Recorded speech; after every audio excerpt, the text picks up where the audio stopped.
ladies and gentlemen, to a new episode of the X-Button, Season 3, Episode 10. I am your host, Alejandro, and with me is the guy that gets very uncomfortable with TV intimacy. Paul, hey everybody, how's it going? I needed a new kind of intro, so yeah, I'm gonna blast you on Yeah. that. How you doing, Paul? Finally, you're settled, quote unquote. I am pretty much settled. There's like a little asterisk right at the end of that we'll get into, but yes, overall, we're good.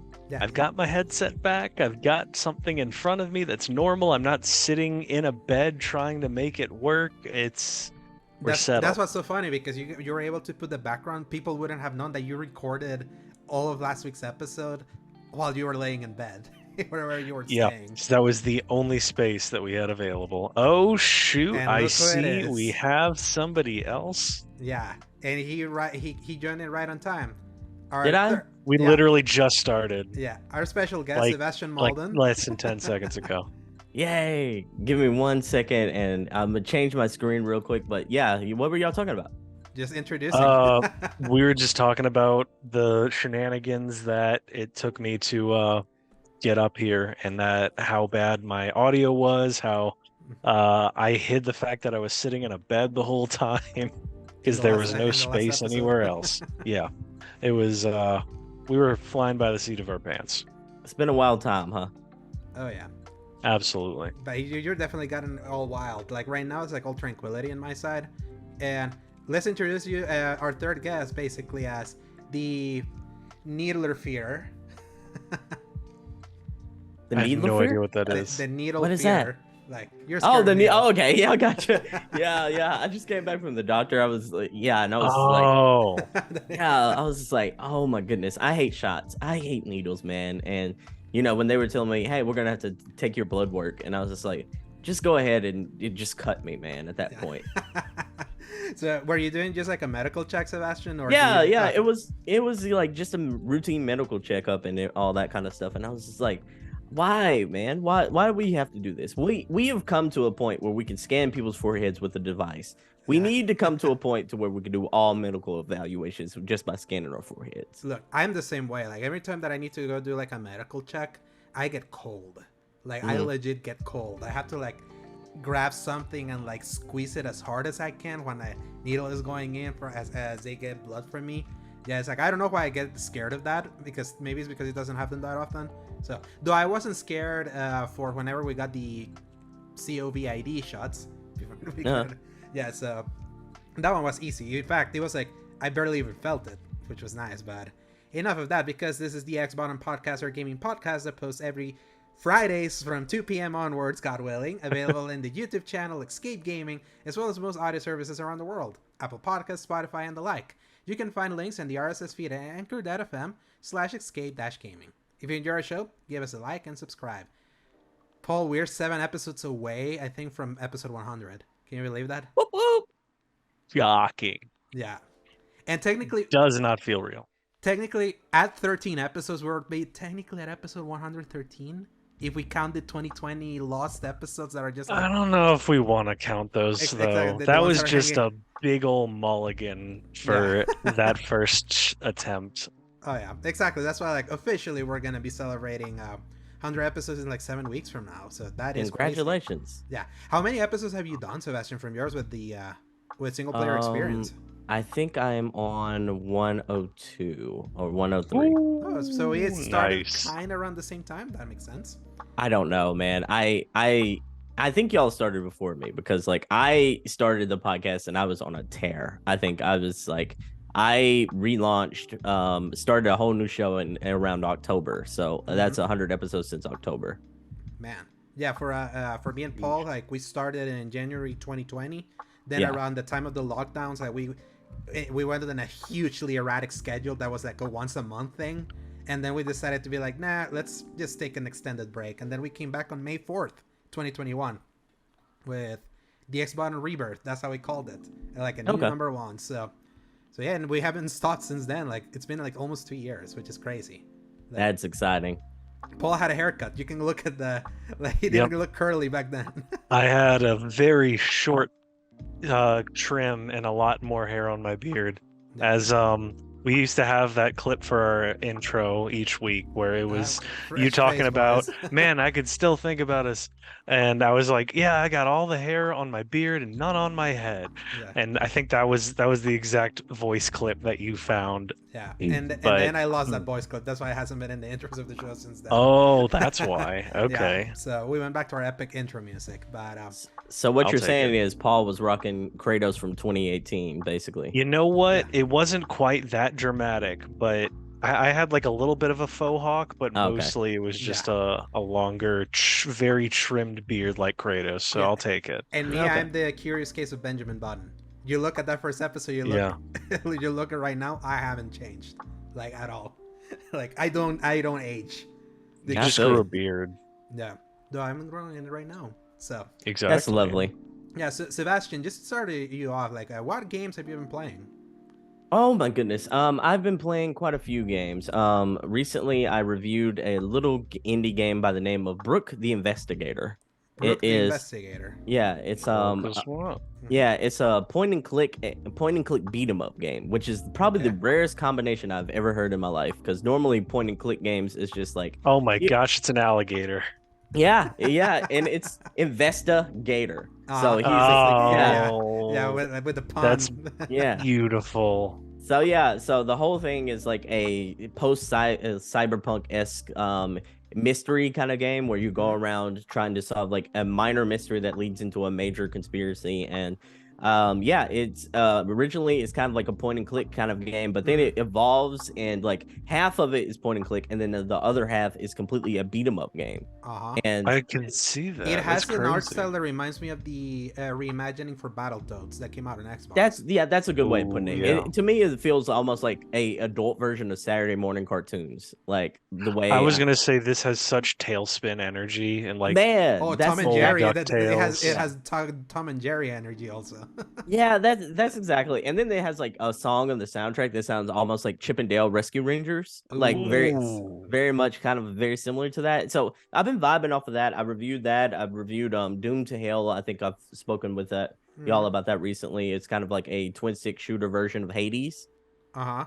Oh, I think you mentioned it in the chat. We haven't mentioned it in the show. Oh, so- okay, yeah. yeah. It mentioned it on the show, like just general thing. It's like if you like twin stick shooters and you like that Hades formula of like you walk into a room, you have to beat all the enemies, and then you have to choose like your next power buff, and then go on to the next room. nice. This has the exact same formula, except it's a twin stick shooter game as opposed to, like the Hades gameplay. So it's a really fun indie game, and I haven't had this much fun playing a roguelike probably since Hades. And I'm not saying what's up. Are these all just in Steam still, or are they available on console? I played both of these on Xbox actually, surprisingly. So I nice. played both of these on the Series X, but they are also available on Steam. So Okay. and they play wonderfully on the Xbox Series X and S. So if y'all are interested in a couple of indie gems, definitely check those two out. I would expect the S would run them well because they're indies, but yeah, and I assume Game Pass. No, actually, No, no, really? no. Like no, it's just I was, providing codes for review on those, so like okay. full disclosure there. But yeah, like Mhm. no, not quite Game Pass, but they seem like they would fit that Game Pass mold. Yeah. Brock the Investigator originally came on Steam last year on August 26th, so I assume it just launched on console this time. So Yeah, it just launched, Yeah, and it it's is on real- everything. Yeah. It looks like. It's a awesome. really fun game. I think the story, it has a couple of familiar cliches in it, but like other than those, I feel like it's a really unique story that kind of like it doesn't overstay its welcome either. So I definitely highly recommend those two games. Oh, I love when games don't understand their welcome. Mhm. For sure. Is that all you play, Sebastian? Yeah, I've been playing a little bit of those, and then like the other one you probably won't want to hear about. It's been WWE. I've been Okay. How good? So is it good? Because Yeah. WWE, it's like it has. We were talking about the broken one from like the 2020 edition. So is this far up in quality, at least from that, or is it still like a broken Oh. POS? it is the Rock tier. It's Stone Cold tier. It is like Hollywood Hogan versus The Rock kind of tier. This is probably the most fun I've had with a wrestling Okay. game in about 10 years. It All is right, really good. They improved. Yeah. I'm glad to hear it because that 2021 is still like seeped in my mind with like how disastrous the ragdoll effects were, like literally everything that was on screen with that one. Last year's was good. This year feels like just a 2.0 from last year, but it's still really good. It's a good game. It's going up, and it's going up the upward trajectory after hitting the low rock bottom. So that's good. That's good to know. Rock bottom. I see what you did there. I'll get to your games, Paul, because we both play them. So I'm gonna talk quickly about mine. I do have a surprise edition that I do want to throw in at some point. Throw it out now, then. Metroid Prime Remastered. Yes. So you actually bought it, like the physical card? I bought it. Yeah. When I got up here, I tried to go to 2 separate places to find it physically, and there were none. Dude, there's like such high demand and low product for this Metroid Prime game. It's like, it's crazy. It's like, I didn't expect there was gonna be that much demand. I knew there was. I should have thought it through because it's a Nintendo game, and I went to a place that has less population than where I was. So I should have thought that one through, that they wouldn't send a whole lot of physical copies. But at least it wasn't the end of the world. So yeah, I picked it up for $40, and I played the intro mission on the space station? Started. Yes. And I think I started the actual because I was running through the caves and everything, and it's fun. It's like, I see why people were so big on it. I see the heavy Halo Combat Evolved vibes of it, and so I was just like, ooh, if I had played this in the early 2000s, this would have also taken up part of my personality. It's magical, right? Just thinking, like, just picture this game in 2002. And they made like graphical improvements to this. I posted the digital I've seen the founder. comparisons. Yeah, it's like, and I very much appreciate the changes to the controller. I didn't even try the old version because I had a feeling it was not going to be good for me.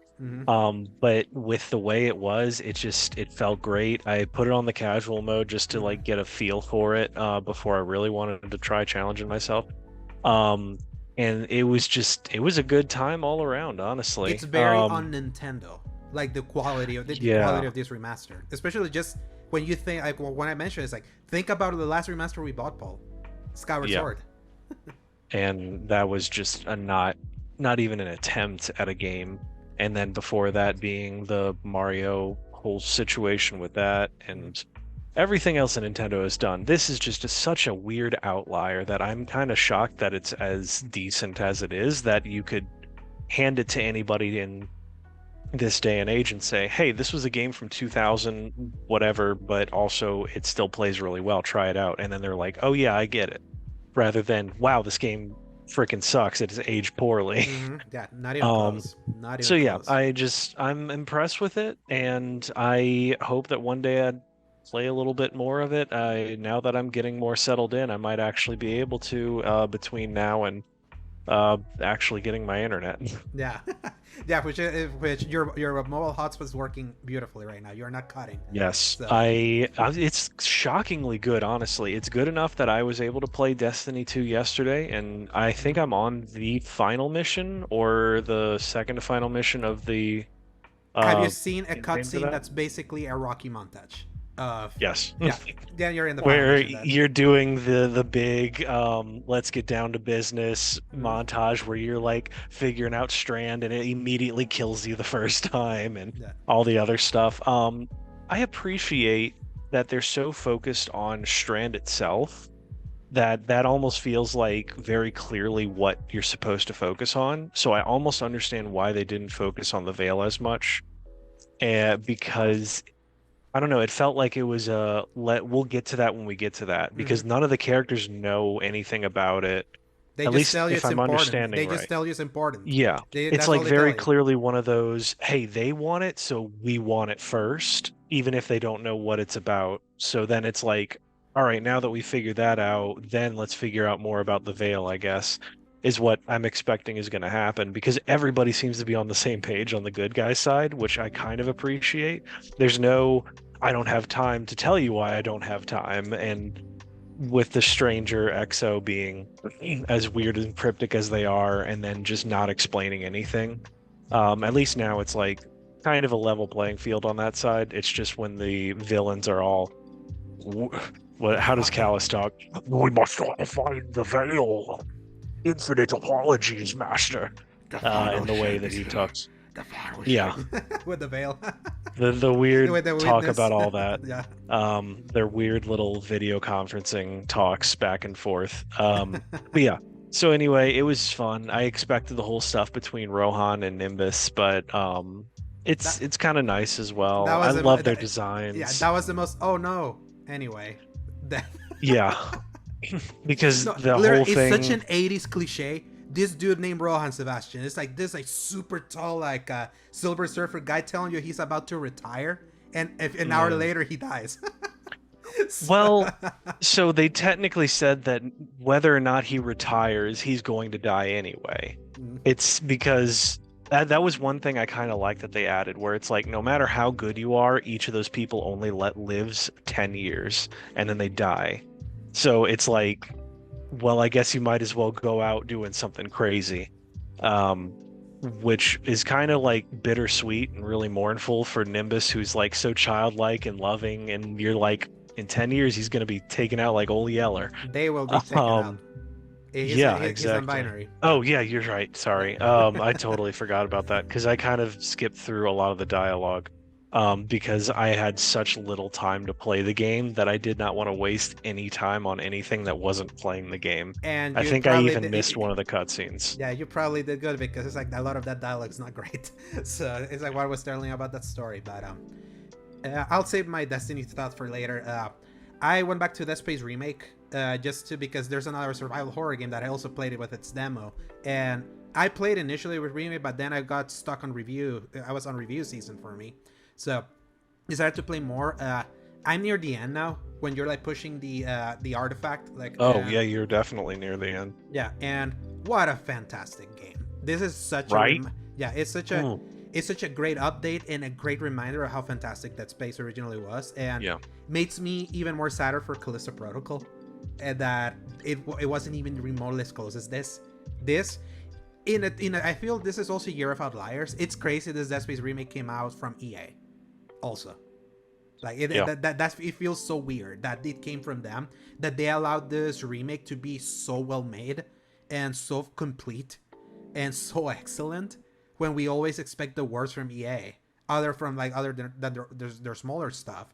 And obviously they've been like, it's funny, I got an email actually from them being like, do you want Dead Space 2? And I'm like, duh. of course I want it. If it's gonna be like this, of course, because Dead Space 2 and 3, like if anyone wants to like quote unquote continue the story, it's only on backwards compatibility on Xbox Series X and S, and they do have FPS boost for anyone that has Game Pass. They can continue the story there, even though there's been like some changes in the story that I've noticed more with the Dead Space Remake, that I don't know if you could like jump straight to Dead Space 2 and it would make sense story-wise for it, because they've been putting more dialogue, more the original Dead Space was a little bit more lore and gameplay heavy than narrative. I feel they added more narrative to this one, but not like overbearingly so. Like your Isaac speaks in Dead Space Remake, he doesn't. And in the original version you just hear him grunt, but it's like so seamless that you don't even notice that that's a change. So I might as well. I can't wait to just finish it. And you haven't tried this one, right, Sebastion? No, I haven't tried it yet. I will though. It's on my list. I'm a chicken when it comes to horror centric games. So I have to kind of build up that gumption, or at least have like some kind of like cushion to kind of like soften the blow, or something to like wash it down with after I play something like horrific. So I'm kind of on the fence of playing. I have it loaded up. I just, I haven't got quite the heart from the Wizard of Oz yet. Play it on easy. Just play it on easy. You'll have it. If there's something that I really like about the Dead Space Remake, that it's such a differentiation from the other horror game that we're gonna talk about, is that they're both in the action heavy side, but in one you eventually feel super empowered. The other one is actually making you feel like you're escaping by the skin of your teeth, the way that they made it. That I feel like that remake Dead Space Remake makes you feel very empowered in a way that doesn't like dilute its sense of quote unquote horror, but it's more action horror in a way. So I will say that, like we've been dogging EA for a very long time in the games industry. They're making a comeback. Like, I think we're a year away from them probably being the #1 publisher in video games, if not already. Like from third parties, it's like Ubisoft is a disaster. Activision is just a Call of Duty machine. EA just recently, like from Need for Speed Unbound, which was super well received. Wild Hearts, actually pretty like a pretty beloved kind of like mid-tier game from. You got Jedi Survivor coming. Jedi Survivor coming in, like super highly anticipated game. They got Mass Effect remake out.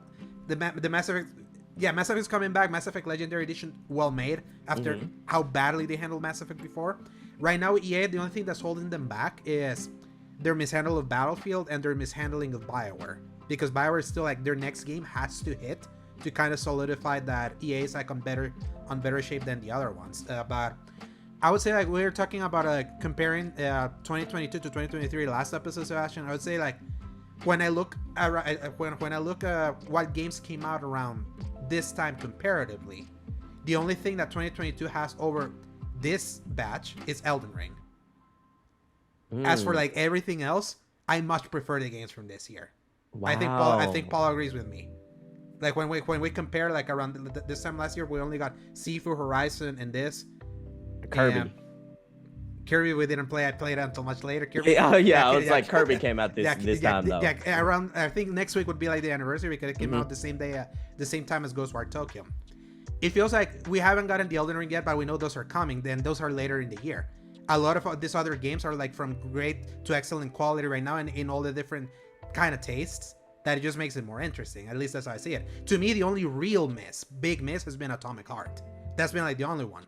And then obviously because I'm the outlier on Forspoken, that's also the other one that wasn't that great. And of course the studio's dead now. So yeah, I think you're right on the money. I don't think there's been a 9 or 10 out of 10 like game that is like an original game this year. But I feel like there's a lot more variety, this year. Like there is a lot more of less so on the just flat out open world adventure games, and more so like there's a little bit of something for everyone, versus last year I feel like you had to kind of like pick and choose or even find like indie gems for like if none of those big three spoke to you. It was like find your few the 2 10s from the year and then a bunch of 6s everywhere else. So this feels like more 8s and 9s, and I much prefer that. And also, even though it's weird to me, like my favorite thing that I played this year so far is still Metroid Prime Remastered, because I'm an older game. But it's also a testament just how like timeless it is, and how much like the quality of that remake has worked. The remaster worked to its advantage. As I was also playing Dead Space Remake, I also dipped my toes back again to Star Wars Jedi Fallen Order because I knew I was gonna do a replay. Now Paul had already finished his earlier this year, so I was like, now I'm out of review season. My Destiny 2 Rifle review is out now over at Season Gaming, and shockingly I landed right in the average.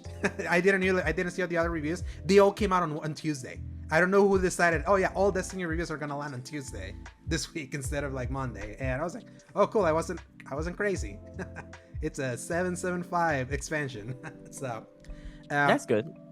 Yeah, it was I knew that I wasn't crazy. That the more I was playing, the more I was enjoying. The only one that came in low was the IGN review, and it's being roasted currently by the Destiny community, which it's been funny to see. But yeah, I went back to Jedi Fallen Order. Right now I'm I'm through the Tomb of Sepho, kind of like after you unmask the second sister. And I still enjoy this game, but I still gotta say it. I feel like after having played Hogwarts Legacy, just on production value alone, exposes this game. Jedi Fallen Order, exposes it. Yeah, he told me that a few days ago. Wow. No, that's the thing. I'm talking visual quality production. That's what I'm saying. I'm not saying it's a better game. I actually do prefer Jedi Fallen Order as a game. From like the way that it's been presented in production value, Deborah Wilson's bug out eyes they're still there. In what like. To be fair, I don't think there's ever been a game that's been able to actually solve that. I feel like ironically, Suicide Squad has solved that, and it sucks because the game, it's not gonna be, it's not gonna be great. But it was better for sure, and I would say that at least in the trailers, Jedi Survivor seems like it's working on that as well. I'll give it that much. And that's what I'm saying. It's like It is clear Jedi Fallen Order back in 2019 had no money because EA didn't care about this game. They cared about Battlefront. This was just like the game they let Respawn work on because it was like, yeah, sure, do whatever you want. And then that's the big surprise. That was a big surprise for them. And now they put the money. You can see it in Survivor. And it's, in fact, seeing the quality of Survivor just in the IGN first and looping it back to this one, I'm like, yes, like this did the best with what it could, but it's like I'm seeing it. I was more in love with this game back then than I am now because I've seen what its weaknesses are being exposed. There are gonna be fixed. It's clear they got the money now, and that's why it's like my most anticipated game of this year still so far. Especially right now that I'm back in Star Wars fever with The Mandalorian. That third episode was very, very interesting. I'm just amazed that Hogwarts Legacy is almost like a benchmark for you right now. No, it is for licensed games.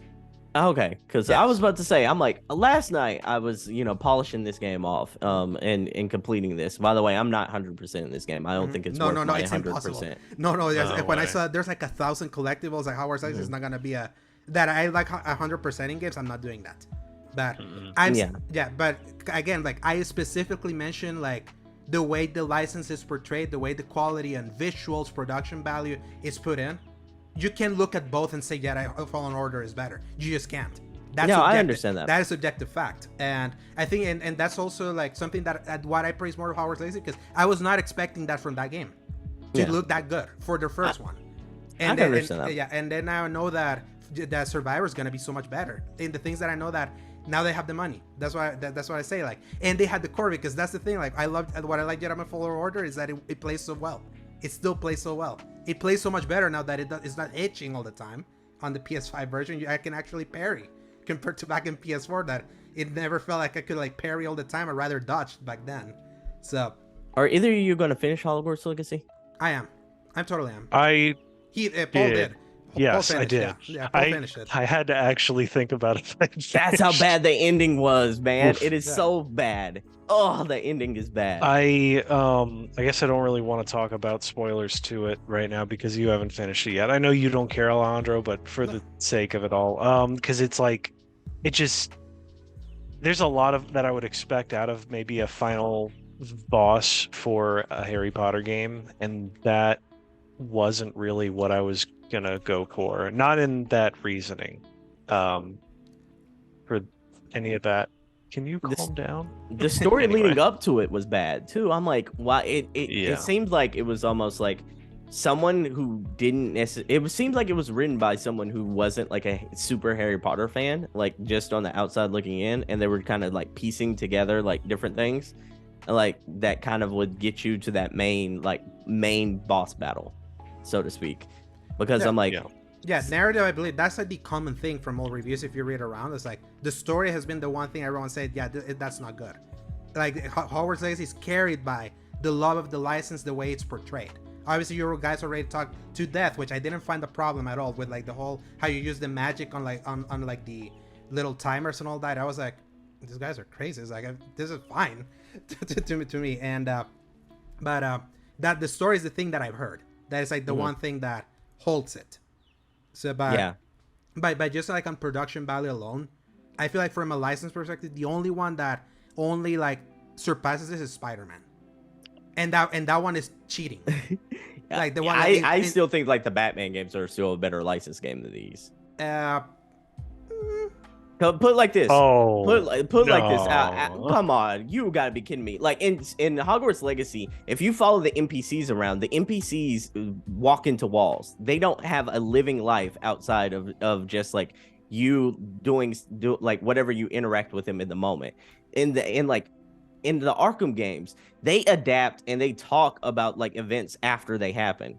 In Hogwarts Legacy, I'm like, it's almost like you have an adventure outside of Hogwarts, or like, and you do minor things in Hogwarts, and everyone still like lives their life and that feels ingenuine to Harry Potter, because like if you look at Harry Potter's like books or the movies, like they have to get back in at night. They can be outside. But I mean, like Harry can sneeze and it's gonna be like a rumor mill. You know what I'm talking about? Like everyone reacts to anything that's done in Hogwarts. Like he asked a girl out, and like the whole entire school knew about it. Like they were buzzing about it. And like in this game, like it almost felt like none of the game never evolved. It was just like you. I recently played Arkham Asylum again, and that's kind of what's painting my thing. I've seen how it's aged. That's why I don't agree with that currently. But the feeling was different for me. I don't know how. Yeah, that's a really slippery slope. Yeah, it's slippery slope right now when you care about the way things are currently done. Obviously, Arkham was the template. They started this whole thing, and I will always and I will always respect it with that. To me, I always said that I prefer Spider-Man over the Arkham games, because to me, Arkham. Then we can switch over to the licensed Spider-Man games. I mean, I would say I had more fun playing Spider-Man Web of Shadows on the 360 than Hogwarts Legacy. Yeah, that's fair. Yeah, I don't know. I don't know. It's potato at that point for me. Like I think they're about the same caliber, but I'm 14 and this is deep age, and I would just replay Web of Shadows over and over again. And that's the thing. Web of Shadows was a really good game, despite like its garbage story and visuals, but it captured the fun of Spider-Man back then. It's the only one in the 360 era that did, but it holds no candle to 2018. That's the one that the Insomniac. Oh, of course, because that's what I'm referencing. Spider-Man 2018 and Miles Morales are benchmarks. They're like at the top to me. I'm right there with you. Yeah, I would put Hogwarts in like visual quality and presenting a story, even if it's not nailing every single detail of the thing, right beneath it on production.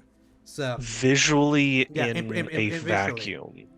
If we talk visually in action, that's what I think Sebastion is kind of speaking to, because if you stand in a space visually and let it play out and watch it, things look great until all of a sudden something starts to not feel right. It's very AI art kind of look. You're like, oh yeah, that looks great. Wait a second. And then it falls apart, I think. And I think that's to his point with that one. But I will agree, Alejandro, like when you're looking at it, like you're on a hill and you're looking out into the world, that is some gorgeous look. Yeah, and I will also not fault the music.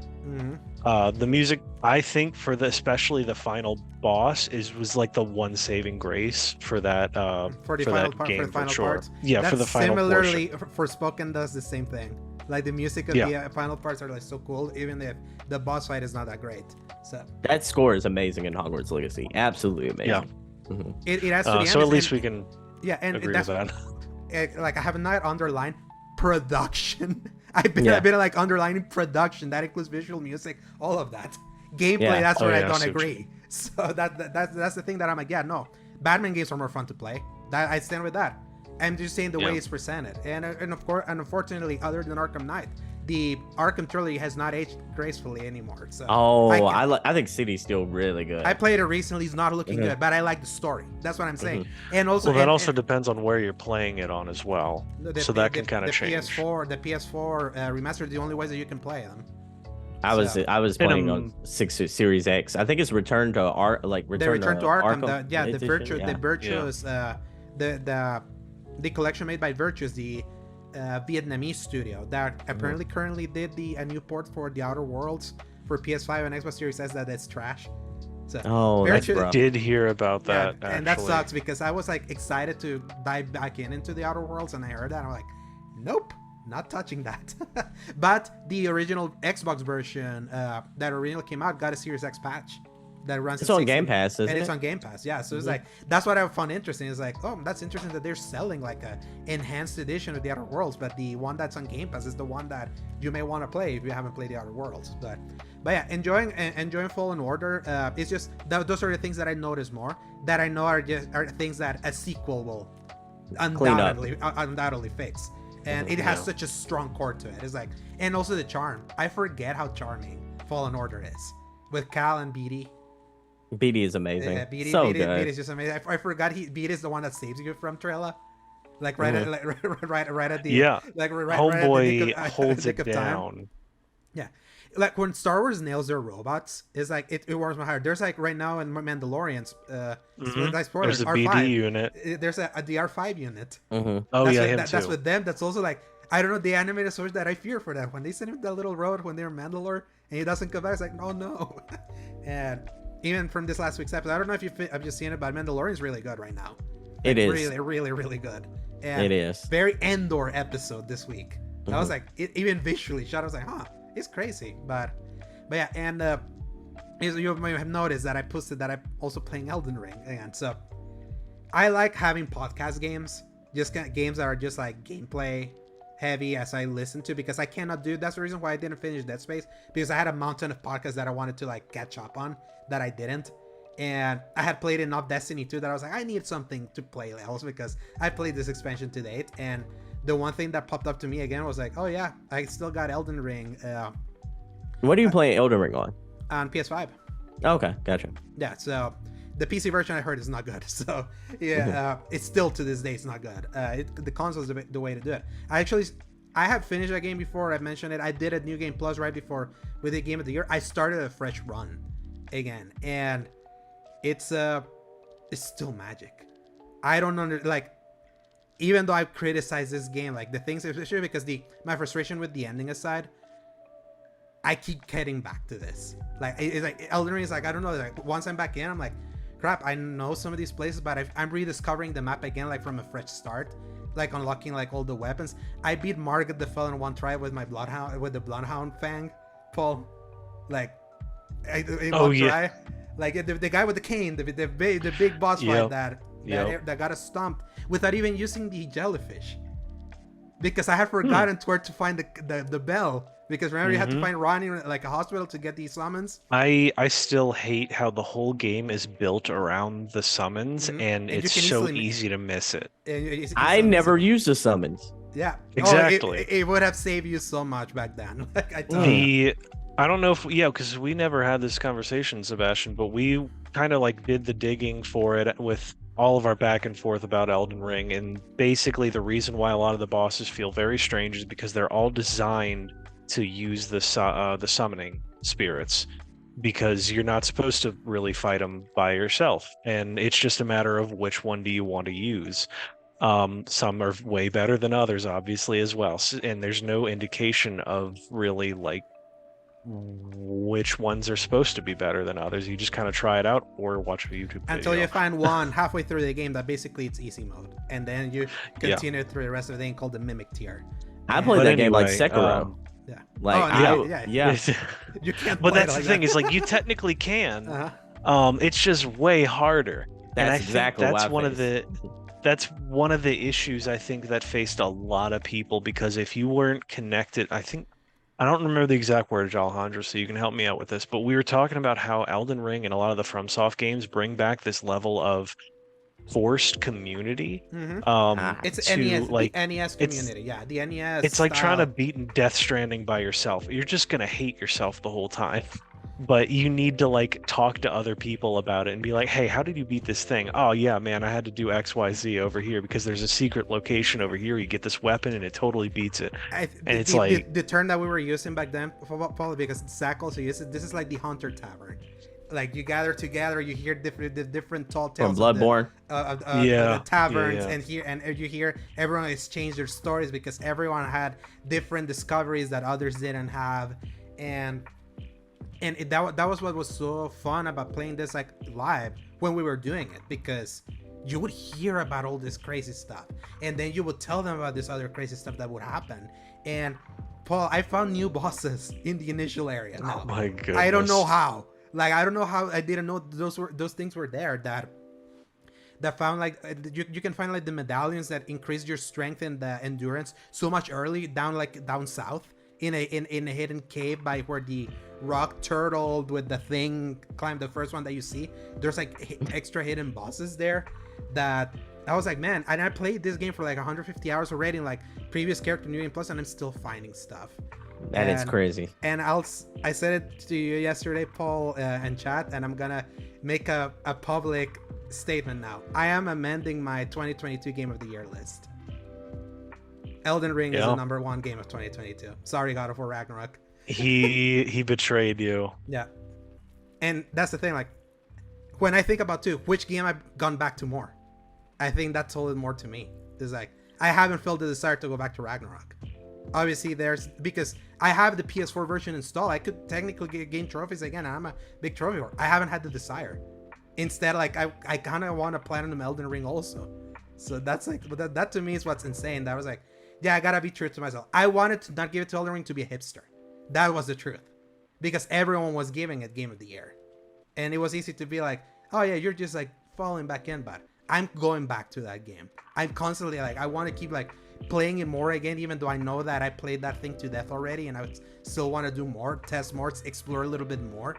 That I'm like, yeah, it's like that was the game that defined last year, and it is the best game of this generation. So take it I'm still on the other side of the fence. I am very much God of War, but because you're more of a traditional single player guy, and God of War is a traditional game, but that has like it's amazing story, beautiful visuals, amazing combat. Yeah, for sure. It is the complete package, and that's why I remember when I said it in our Game of the Year stuff with Paul that I was like, I would still say it back then when I played it, like experiencing God of War Ragnarok was my favorite thing from 2018. That from 2022, that's what I put at the top. But Elden Ring was like the most like impressive game that I played that year.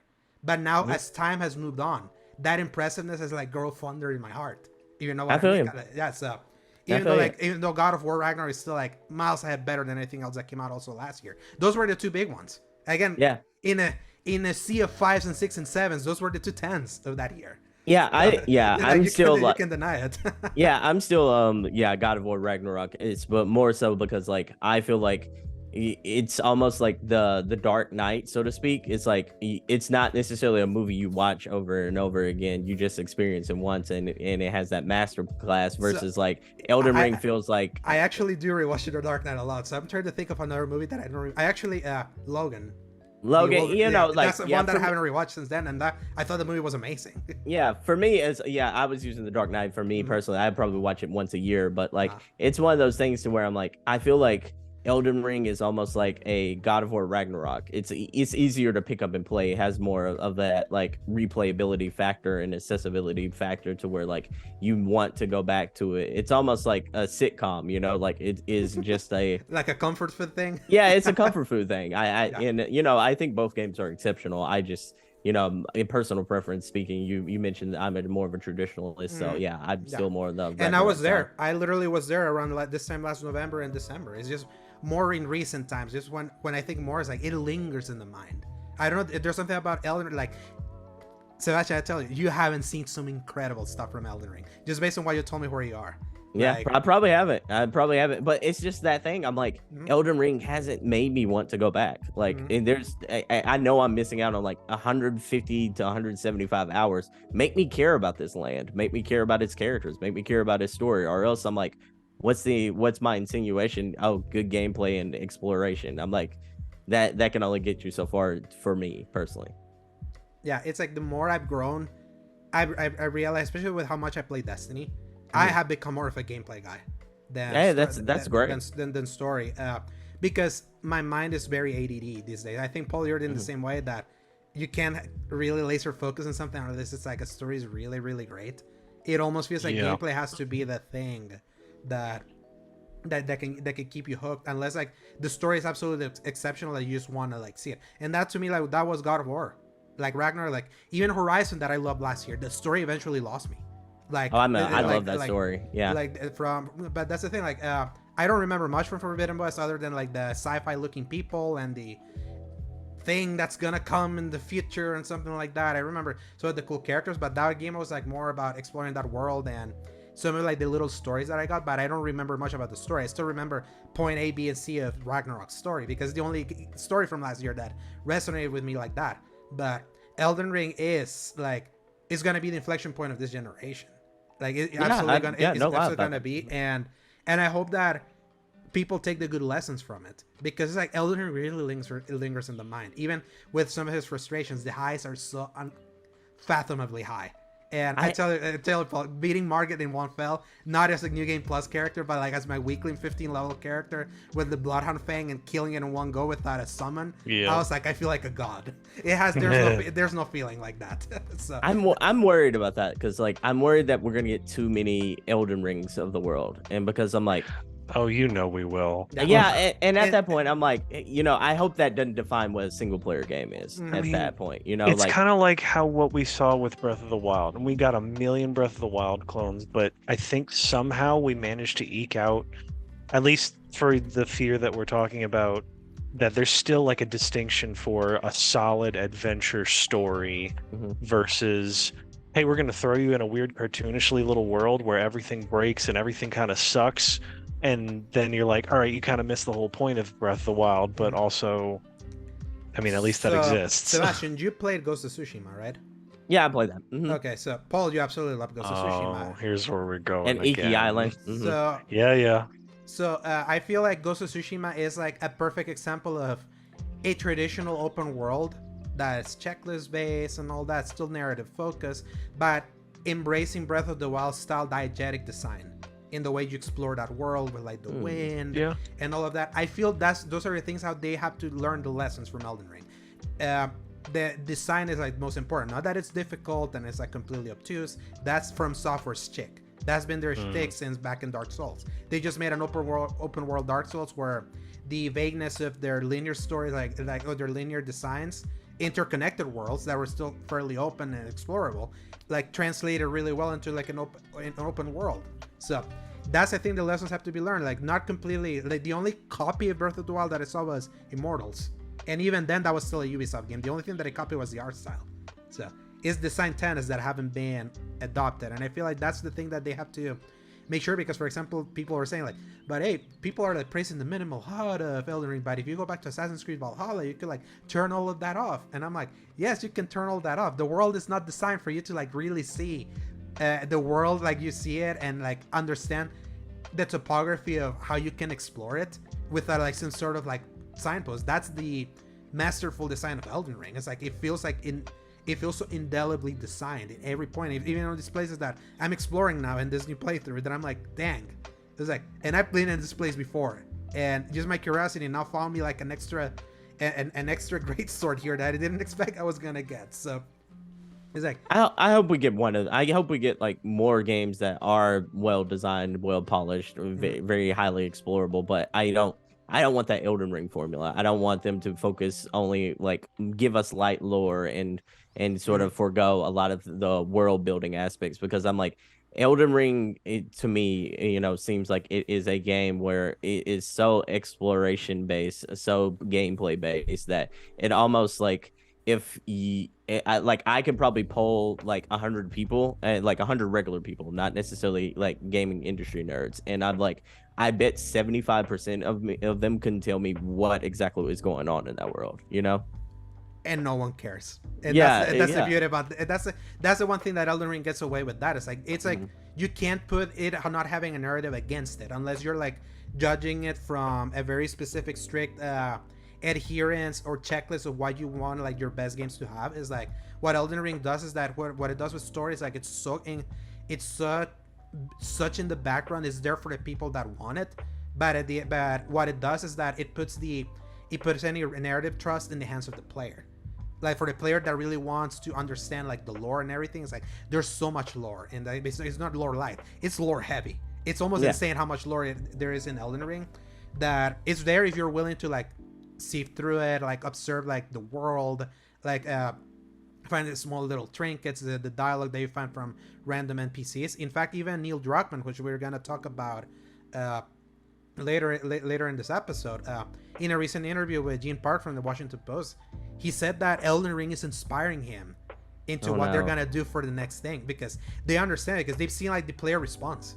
It's like, that sucks, because he's actually making like really good games right now, and I feel like very much like he's an outlier of like the games he's you can't like the games he's making right now, the last couple of games he's making, you don't have a contemporary for those.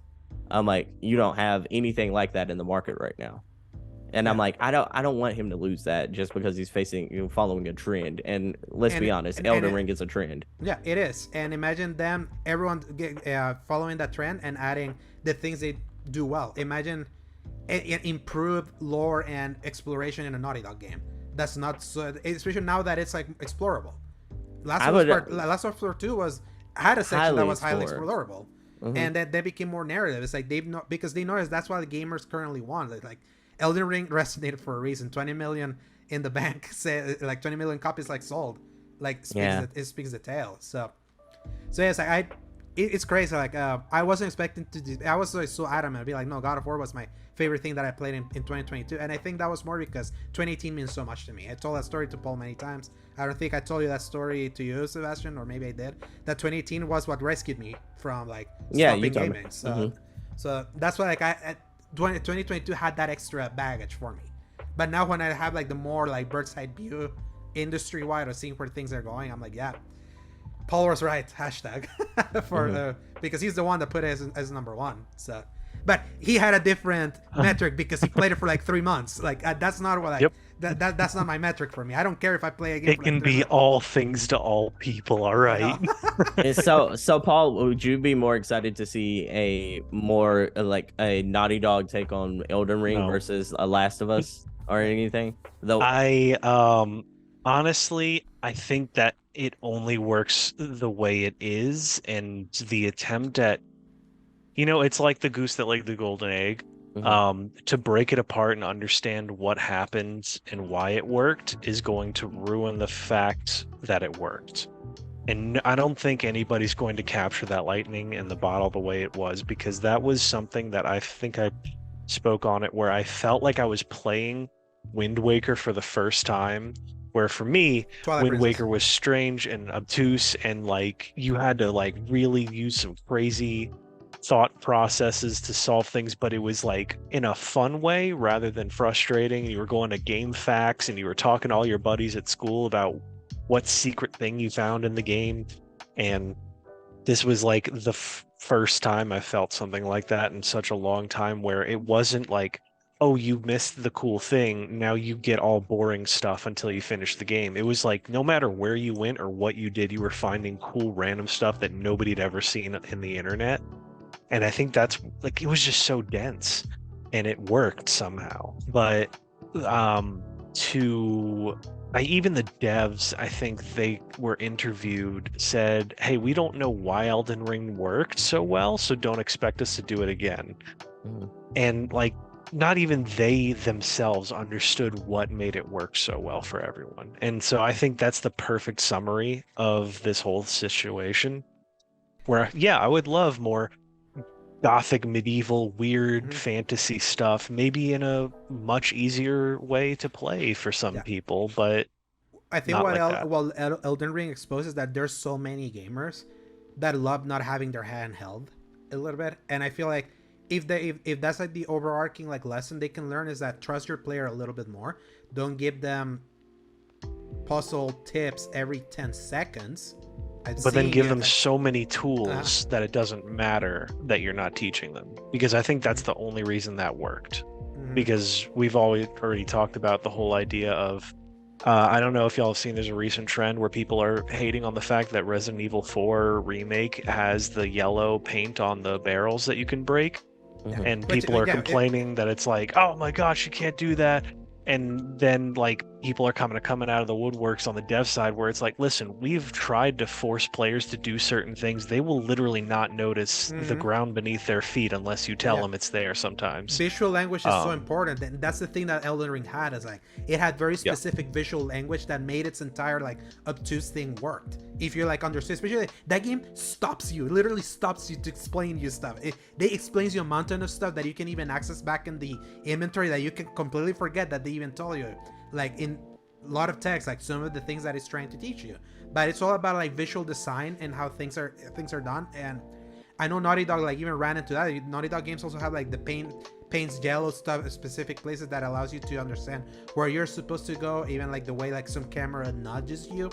And I feel Last of Us was like especially part 2 gameplay wise was a nice evolution of that it was still a linear game, but I feel like it was a little bit more wide open, and it was still nudging you. And I feel like what Neil Druckmann wants now is like trying to see like if the player feeling empowered in their way of how they interact with that game and be able to solve a game can still like translate to their design sensibilities, which is like story narrative heavy games. Like I hope so, because I when I say I don't want 10,000, I want like 10 in like Elden Rings in the world. It's hard enough right now being a single player gamer. Like, let's be real here. Like, there's only like 12 real studios who are doing it on the AAA level, and each one of those, we get like a major AAA game every like 4 to 5 years, and all those have like different designs and different DNA. Like a FromSoft game we know is going to be vastly different than what Naughty Dog is doing, and that difference is like, if you like both of those games, then you're feasting. If you don't like one of those games, then it's like at least you have the other one that you can rely on. And to hear that Neil would want to have something that's more not like Elden Ring inspired, sort of like makes me feel sad. It's just like, because I'm like, that could mean that, like, hey, we want to work on a game that could be like our take on what an Elden Ring game could be. And at that point, I'm like, we already have that. We already have the Elden Ring type of game, and you're doing something that no one else is doing right now in the industry with The Last of Us. Like, even if you didn't want to necessarily do The Last of Us, if you do games that are still among that ilk, you still have something that is completely 1v1 that anyone else is doing in the industry. Yeah. We'll see in 3 or 4 years. That's how long development development lasts, and see like what things developers adopt. It took a while before we got the Breath of the Wild like inspirations. Even freaking Horizon Forbidden West had a little bit of Breath of the Wild in it. Yeah, for sure. That took how long? 4 or 5 years. So it's just like showing something. It's like people will follow. Like they said, 20 million sold. Yeah, not a live service. 20 million sold. That they will, and even then I would even say like something like Hogwarts Legacy, when you're outside in the world, has a little bit of Breath of the Wild inspiration in it, a little bit. So you're slowly seeing that seep into like more traditionally like checklist style games. So I think that's what's gonna happen. It's just that now I feel like if Breath of the Wild was inspiration, Elden Ring will now be the inspiration, because it's like the more recent thing, and people will really realize that people will try and they're not gonna replicate what Elden Ring did, because at its core is a Dark Souls game. I think that's what people forget. Like the Dark Souls ethos translated well, but Dark Souls doesn't fully translate for everything else. So the world still spins, and everyone's gonna try copying the thing that did really well. So here we are. Yeah, it makes I'm not super worried, because Spider-Man's coming out this year, and Spider-Man's going to sell buku's amount of money. So that's why I was like, let's just be thankful that so many games are like highly successful in a different ilk, in the single player, in the single player game. It's not just one here and the other ones are bombing and be like, no, you got to do that. People are gonna notice it with Elden Ring, because it definitely has that staying power. That just look, the internet exploded with a concept art for the DLC. That's all you need to know. Like how big the impact of that game is. Like just like Skyrim was 10 plus years ago. I think the copying thing sort of has like gamers a little tentative right now, especially on the single player side, considering we just lost Rocksteady to the Suicide Squad. You know, like that makes us kind of feel a little bad. Yeah, but I also think when they made that shift, and when was the last game? Like they made their shift to when they did that right when the live service bubble was bubbling strong back in like 2016. Now there's like that bubble has finally popped. Unfortunately, they took way too damn long, and now it's like apparently it's not even sure it's gonna come out in 2023. That's gonna be like a even more significant delay. So imagine if they started like ripping away the live service stuff, if that ends up happening. We'll see. Yeah, we'll see. Yeah. Paul, we played the Resident Evil 4 chainsaw demo that we talked about when we were in the news, and we got a leak, and then right as we ended recording, it was like it launched, and I played this demo, I kid you not, 10 times. I played it and replayed it, found a secret that you can get at the TMP like very early. You can look that up and get it to test. Like seeing all the TikTok videos of people like grand slamming grandmas like to the back, and now seeing like the PC version demo could be modded, and now it's like Leon Kennedy against Shrek. God, I'm so glad, like, because we've been talking about the place that campiness has in the world in general, not just video games, and then on top of it, not just Resident Evil as a series, because it is just such a perfect blend of really creepy, horrifying stuff, but then also cracking joke, like the really silly, and stuff that you just wouldn't take seriously at all. In fact, I don't know where it went, but okay, I found it. I found out that I accidentally have Leon's leather jacket. Do you really? Evil. I do. The brown I'm gonna go get it. Yeah, I'm gonna grab it because it's actually cold in here. I'm gonna wear it now. Go wear it. Sebastion, did you download the demo? No, I'm gonna wait for the full game. Yeah, you're so close. It makes sense. Yeah, I've never played 4 before, and at this point, I just want to play it all as opposed to just having the piecemeal. Like, you don't have to. This game's legendary enough. You don't God, have it really is. It really is a jacket. I had that also, and it didn't fit anymore, so I had to get rid of it. But where'd everybody go? Bingo. Yeah, I know. But I feel like here's what's so funny is like this is canonically following up the remake of Resident Evil 2, kind of like tonally, but they managed to capture the cheesiness of Resident Evil 4. That like just in the demo that I saw, like even like the one-liners from Leon, do you get to do the flaming cow, Paul? Like I was running around for my life, trying to survive that situation. Because things just fell apart very quickly. I was trying to see. Now, tell me, is the shotgun in the demo? Yeah, in the exact same spot as it is back in Resident Evil 4. You see, I could have sworn it was in one of the left houses. It is. But either like the layout's different or something, but I got super like... There's 2 left houses when you go in. It's the second one that's closer to the bonfire. Second one, okay. I must have had some issues because by the time I got caught and I was just... panic running through figuring things out. I had a hand grenade. I used the hand grenade. I had a flashbang. I used the flashbang. I was trying to survive. I didn't kill the chainsaw guy, but I was surviving and I was keeping myself alive. That guy, they made Chainsaw Guy, which is such a classic enemy from original Resident Evil 4 that you could cheese like so easily back in the original game. That I played it so many times that the village section, like the initial village section, like I'm such a boss in that section in the original one, with how many times I played it, that none of my strategies are at all transferred for this one, even though like this game plays so much better. Like it actually plays modernly, like the modern Resident Evil move and shoot that they've added that has actually worked. It works really well for this game. They have added the intensity of the enemy encounters. They still have the exact same Spanish dialogue that always cracks me up. They always tell you in Spanish, behind, like detrás de ti, imbécil. They tell you, and it's like they capture that so well. And then like I got killed so many times by the chainsaw guy. Like I got like grabbed by someone. I was trying to break free, and in one that I got to break free right on time to parry with the knife. Like the chase, and I got to like parry. That's like something new you could do in this game that you couldn't do. It's like, is it just a level of ridiculousness that I know how ridiculous this game's gonna get halfway through when we get to Salazar's castle? I want to see how they do the little Napoleon guy, Paul. Like with like the new. Didn't they show at least how he looked? I think from like behind. I think we saw it in one of the state of play trailers. What was his name? It's not Sadler. It's Salazar. Yeah, Ramon Salazar. Resident Evil 4. Yeah, they've totally shown him. Yeah, it's like he looks like so much older. Like, he looks horrifying, and that makes a lot more sense with the way that his character is. Because what was it? He's like actually a kid. Mm-hmm. An infected kid. And like, that was the big reveal, and I was like, he looks like a kid the whole time. Mm-hmm. So that makes a lot more sense to make him look like this horrifying creature, practically. And I'll say this, Paul, like in pictures, this game looked worse than it actually looks.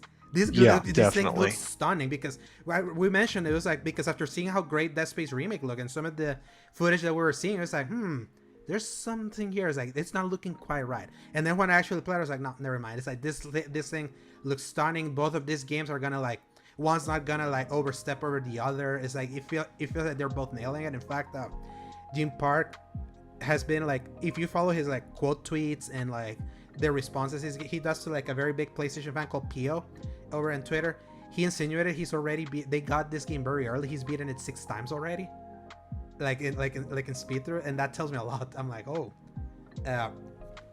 so that means it must be real good if you want to like play it over and over and over again in the review environment. It also means like if you got that game that early, they really have faith in it. Exactly. Absolutely. Yeah. So and Resident Evil games are tight. What I love about modern Resident Evil is like they're like the games that you can enjoy in a week, and they provide such a great experience. We enjoyed playing Village a lot back in the day. You more than I did, Paul, because I remember I deflate on Village as it kind of goes along. But I absolutely love RE2. like Biohazard, I played twice in the same year when I got the PS5 version, and I put this was one of my most anticipated. This was like second, third most anticipated game for this year, and even then, just what I played, I'm like, oh man, I'm gonna devour this next Friday.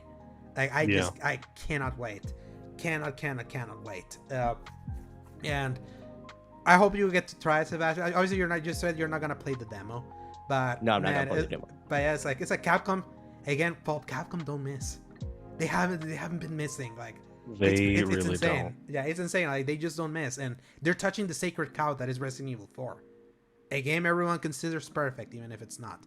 But I almost feel like this is a layup. Like, am I mistaken in that? Like, this game is just like a phenomenal, like one of the most well-received games of its generation. And like, if you put in the RE engine, even if you made it 1v1, I'm like, it felt like a layup to me. It never felt like something that was in question of like, oh, that could be bad. I was just like, no, exactly, because 4 is so beloved, and that's the thing. People make the argument that even if you play RE4 on its terms, like how it was designed, because the game was designed on its limitations, it's still such a perfect video game. I can attest to that, having played that game every year. This is the first year I haven't done it because we're getting the remake, because I was like, might as well just wait for a remake for that playthrough. And even then, what I played, when you go up the church tower, Paul, in this one, there, when you went back in the original, there was hidden shotgun ammo there. When you go up there, there's nothing, and you fall, and the floor falls when you go to the church. So they're like playing they play with your expectations, with the things that you know were there.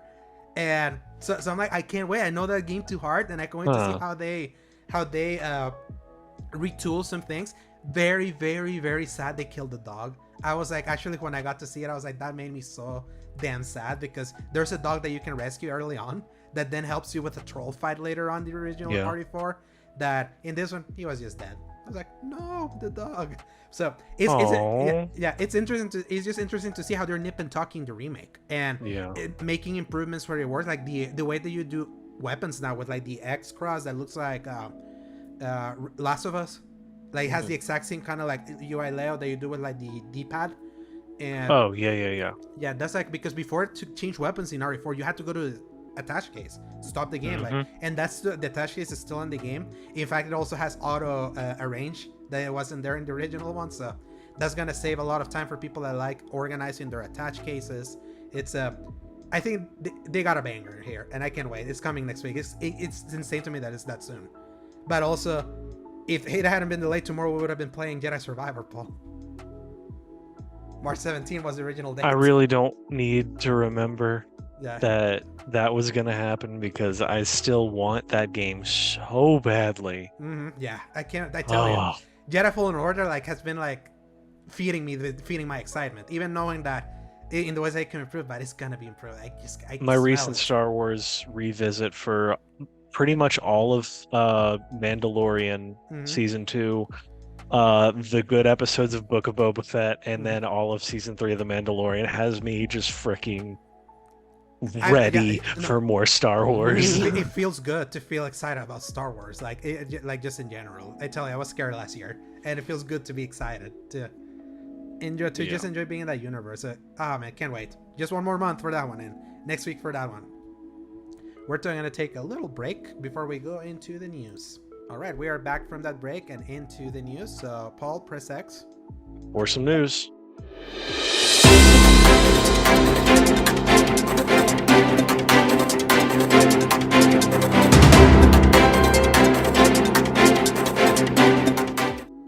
Story number 1. We were talking about him earlier on in our Elden Ring discussion, so... story number 1 by Tom Ivan at VGC. Neil Druckmann explains how Naughty Dog chose its next unannounced games. In an interview with Kinda Funny, Druckmann was asked if he felt under pressure to create another hit IP like The Last of Us or Uncharted, which Naughty Dog owner Sony could turn into a multimedia franchise and support for years to come. Druckmann responded by saying that the studio's success has afforded it the luxury of being able to choose to work on what it's most passionate about. I am very lucky that I don't have to think like that, he said. I joined a studio that was already so successful that we could be kind of prima donnas and just do whatever we done. Prima donnas, okay. Yeah.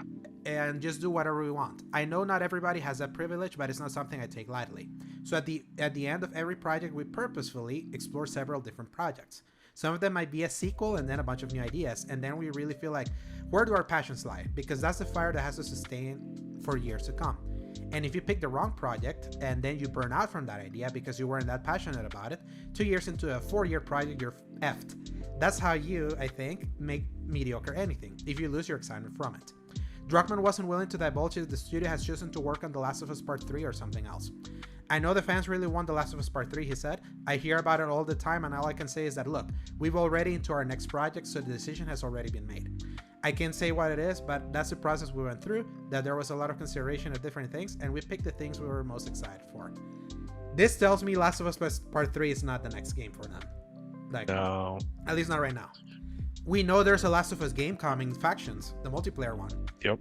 They, in fact, they have pretty much said it's actually going to be a full-fledged game, not just like a mode.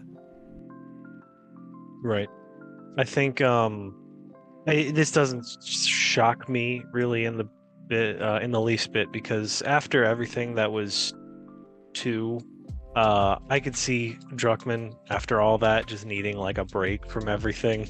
That man needs to, or needed at least, to really get some distance, really reevaluate a few things, really get some love for life again. And clearly that was gained for a lot of the show, as we've already discussed and talked about. So that's where a lot of people were thinking, oh, maybe he's going to jump right in. But it makes sense that they've already kind of made that decision before this even happened. I'm kind of glad that it's going to be something completely new. And we've already talked about how there needs to be more IPs. And even if it is something kind of in the vein of something else, at least it's going to be Naughty Dog. And you know I love me some Naughty Dog, and we always talk about 2 categories in this place. It's F Ubisoft, and it is whatever Naughty Dog is doing. That seems to be whatever we talk about the most. But overall, we've been talking about what's next for Naughty Dog since like we restarted the show back in like episode 1. Basically, so Sebastion, whatever it is, I'm here for it. Sebastion, you're with me that we are in the super love camp of Part 2, right? Oh yeah, for sure. One of my favorite games of all time at this point. Yeah, it's a masterpiece. Yeah, Paul is like more polarized on it. He loves parts of it, but he is like he loves the gameplay, but the story is not for someone as, let's just say, black and white as he is. So, more or less. Yeah, but I've even been saying that Naughty Dog deserves deserves the time to do something new.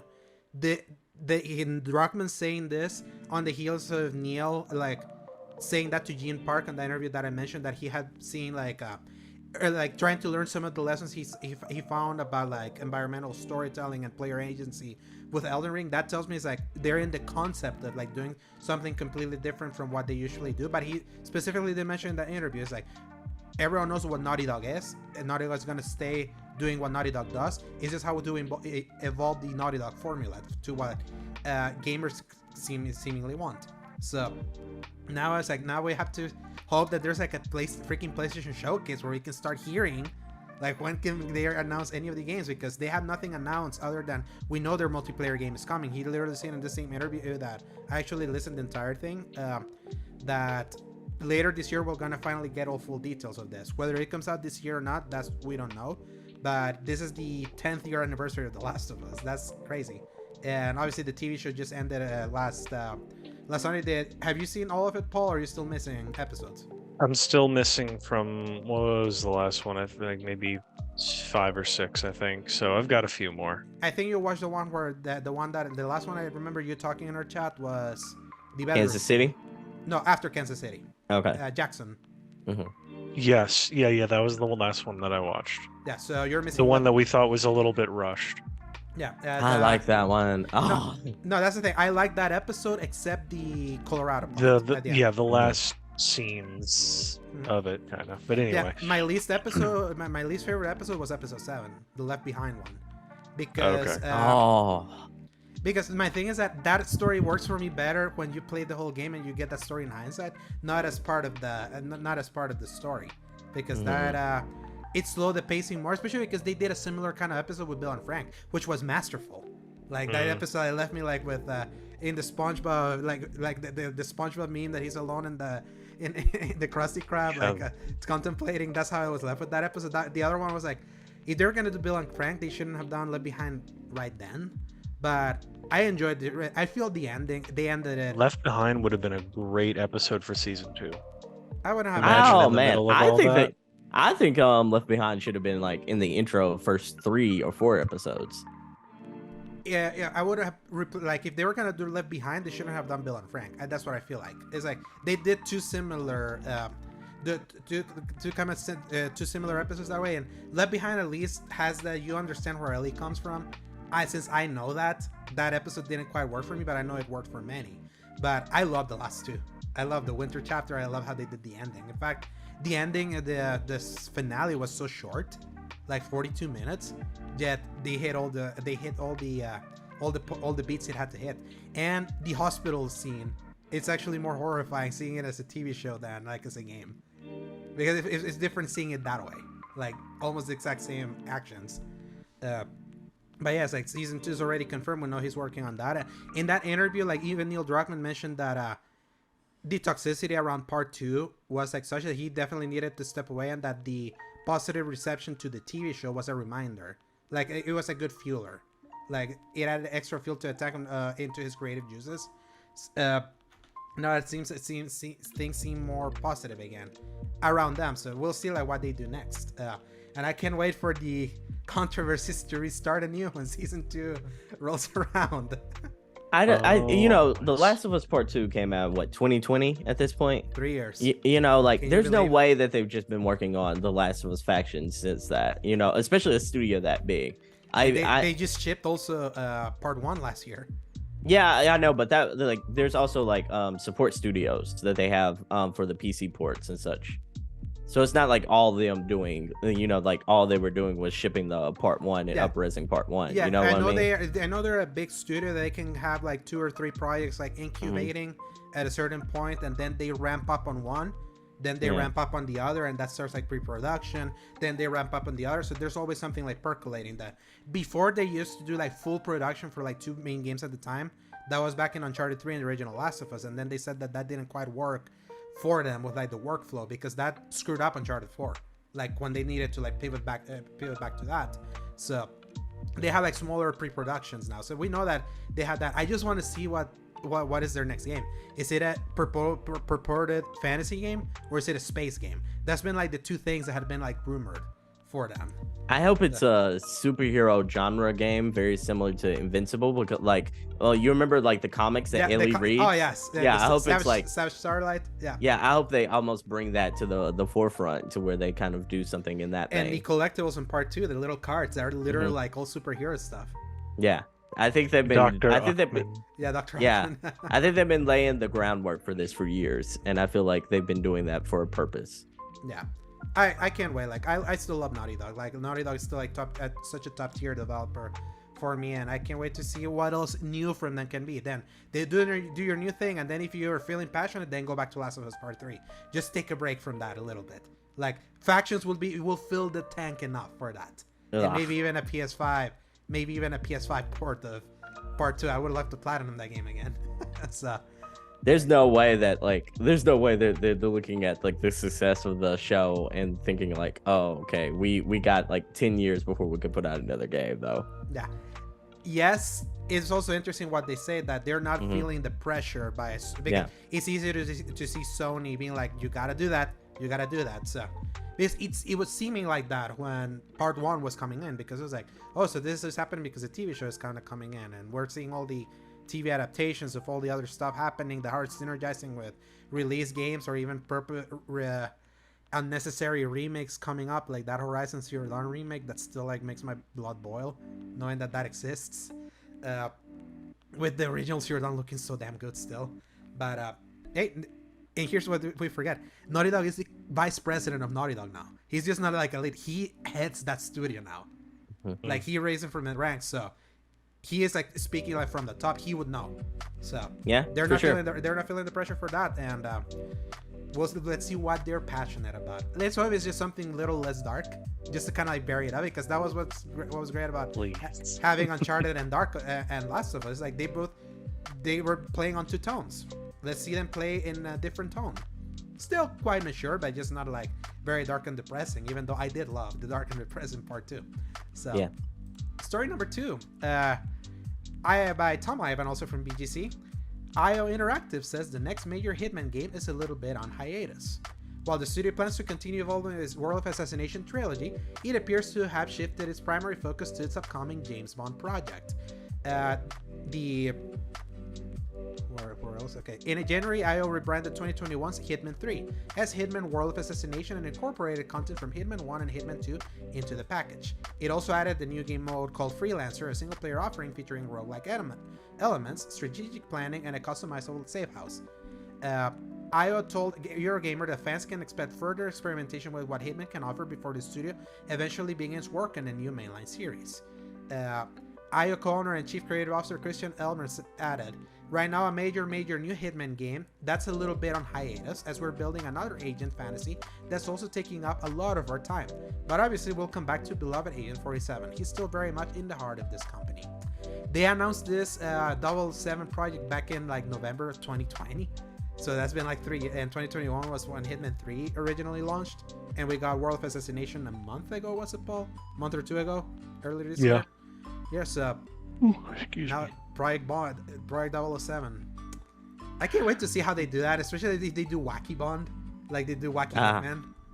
I could see it. I mean, there's going to be a million different references to the old movies, different items, different. I mean, he's going to have like gadgets from Q, and not just the main ones that he uses, but all of the really dumb stuff that was from the background. Like, you could make it like a Hitman style, goofy, use the giant exploding pen or something weird.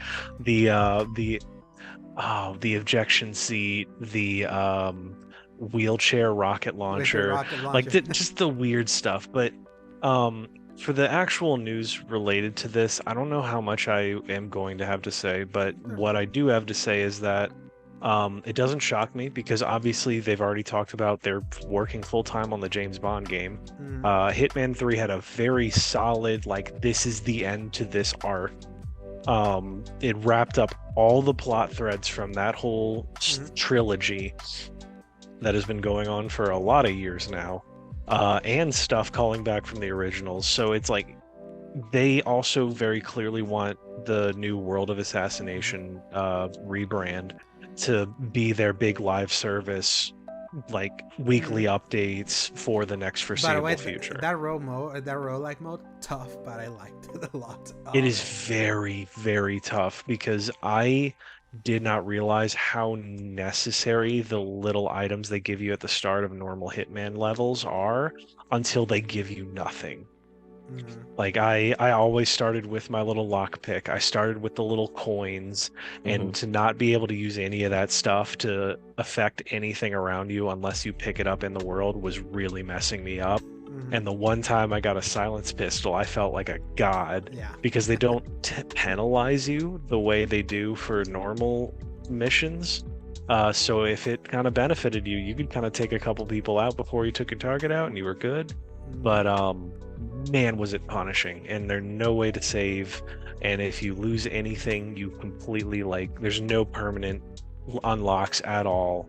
And even if you leave your items in the safe house, like your lock picks and your bombs and stuff, they still go when you die, even if you try to save it. So Hitman 3 is such a great game.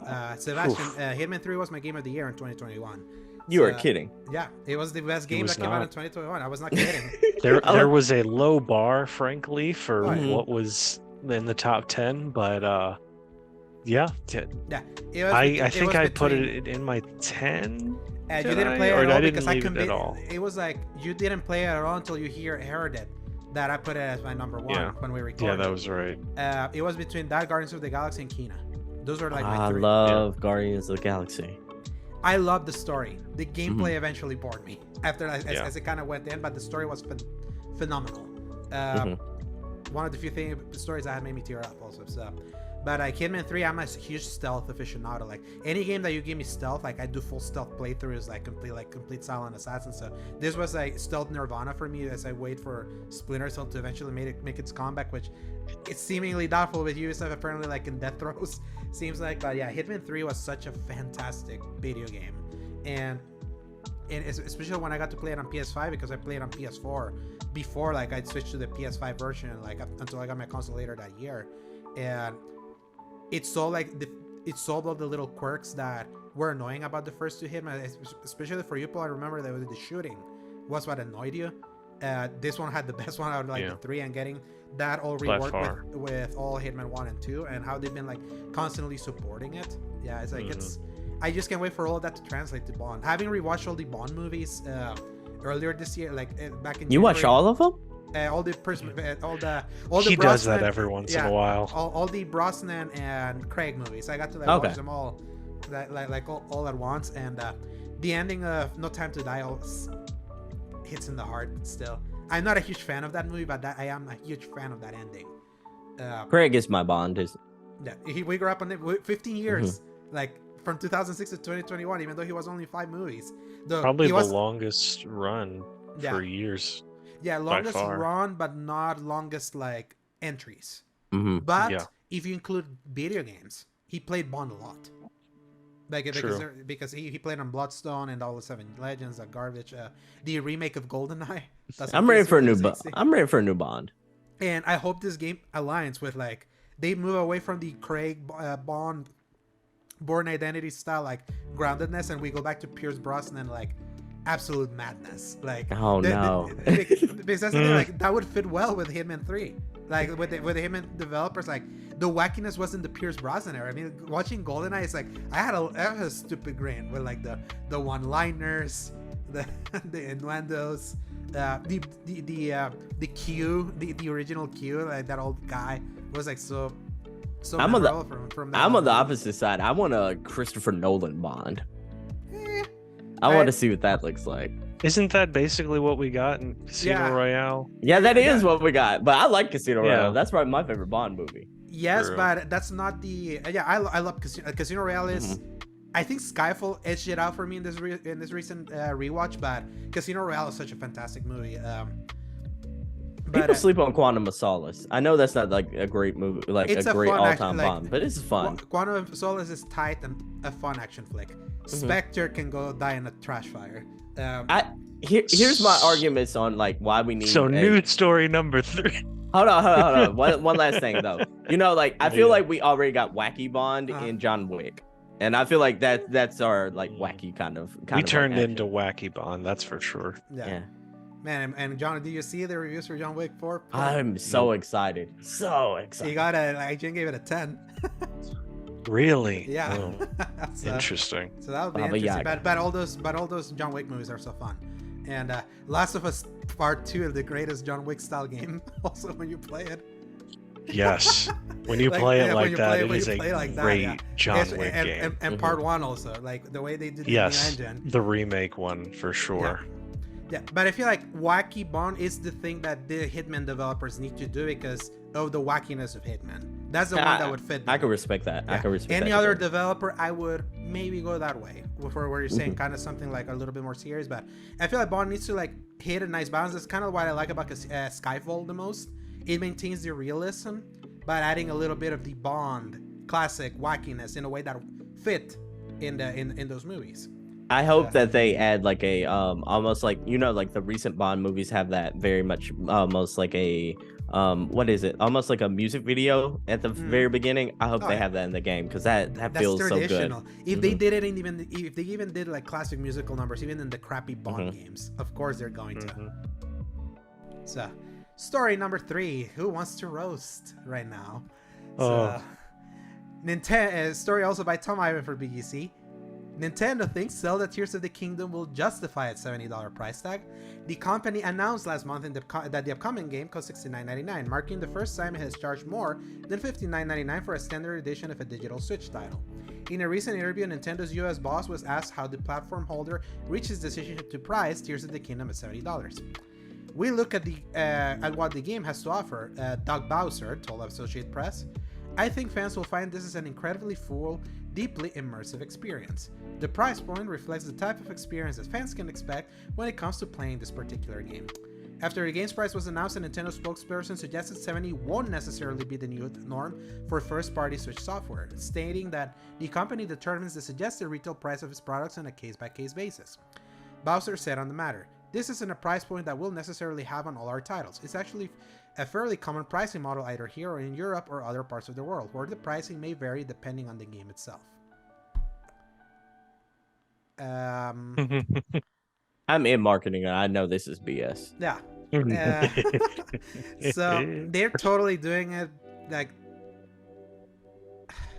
because they can. Because they know they can get away with it. They can get away with it. It's like I don't even care. It's like the only way like anyone can even justify this is they adopt the Paul mentality of like, how many hours can I extract out of this? It's like the only way that is like something that I would even see someone even barely defending this, but even then it's like this game launching in such old hardware that even when it launched was on 5-year-old hardware, like the Switch was 2012 like Tegra chips. I mean, when it came in, it's like they're only doing it just because they can, and then trying to justify and explain it is like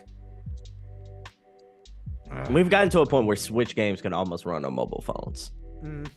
Yeah, and yet this is the world we live in where all of the Kingdom Hearts games are only playable on cloud on the Switch.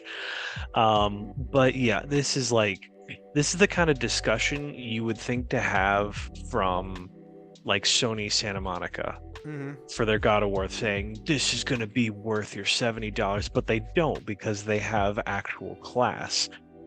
Nintendo over here going, yeah, we justify all this stuff, and I just see like the money signs popping into his eyes like Mr. Krabs, going, well, we sold such a boatload of copies of Breath of the Wild, we're gonna make so much money no matter what y'all think, and it's still selling more than all these other games combined, so we're just gonna do it anyway. And I don't even know how much I want to say about it. I was literally about to say that slippery slope. That is a slippery slope, because at one point, do you like devalue your own games by saying like, hey, like what? Let's say Mario Odyssey 2 is announced coming for this fall. I'm like, if you don't price that at $70, you were saying that is a lesser valued game than Tears of the Kingdom. Right. Yeah. It's a very short-term thing, I think. At that point, are you saying like, you know, like if you have a new Fire Emblem game, or if you have a new Mario Kart game, is Mario Kart going to be a $70 game just because you deem it like, hey, is that price is worth $70, or if it doesn't live up to Tears of the Kingdom as being a 10 out of 10 experience, are you lying to us at that point? That's a slippery slope. I'm just thinking about it, especially when you just priced your big remaster of your big sci-fi title for $40. And then you say, we title it based on value. And it almost makes me think they weren't doing that to give you a break on the fact that it's a remaster.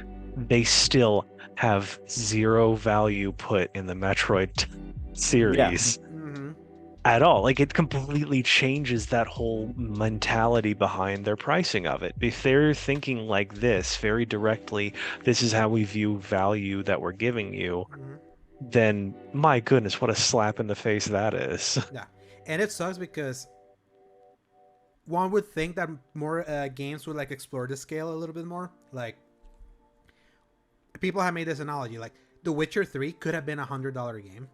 Let's put it like that. Like in value alone, and it's like it has that, but it wasn't.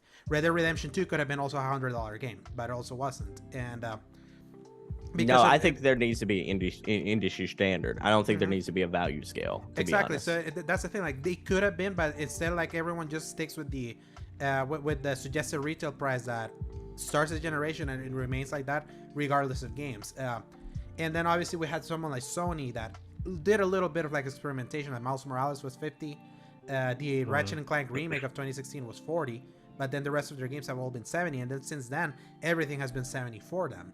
Kino was $50 as well. Yeah, but that wasn't like a first party game though, you know. Yeah, it was just backed by Sony. It was like a very heavily pushed game by Sony, kind of like it's Stray. Yeah, a higher tier from Stray, but it's kind of like in that kind of like triple I, like Like the Tachia is AAA going to be indie. the same way next month. Yeah, next week. Next March- week, yeah, my bad. March 21st. I almost I've almost counted this month as over for some reason, but yeah. Yeah, it's flying. Can you believe we're almost in April?